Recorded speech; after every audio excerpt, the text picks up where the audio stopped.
بسم اللہ الرحمن الرحیم۔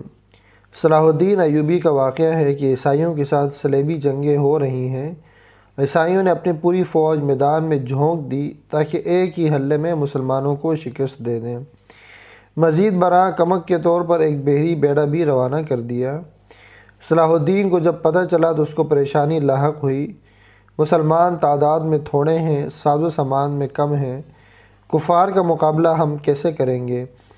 صلاح الدین ایوبی بیت المقدس میں جاتا ہے، ساری رات رکوع اور سجدے میں گزار دیتا ہے، اللہ کے سامنے مناجات کرتا رہتا ہے۔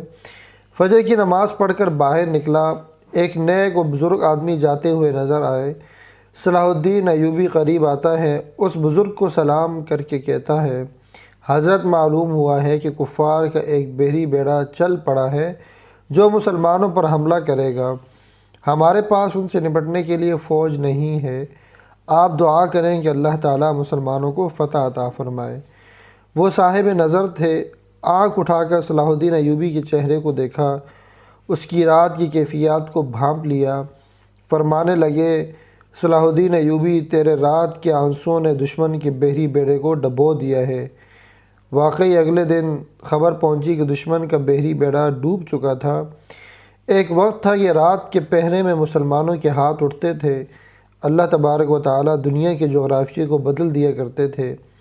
آج اس وقت ہماری آنکھ نہیں کھلتی، اس دال ساگ کے مزے نے ہمیں عبادات کے مزے سے محروم کر ڈالا ہے۔ آپ کو میری یہ ویڈیو اچھی لگی تو میرے چینل کو ضرور سبسکرائب کیجیے اور بیل آئیکن پر لازمی کلک کیجیے۔ جزاک اللہ۔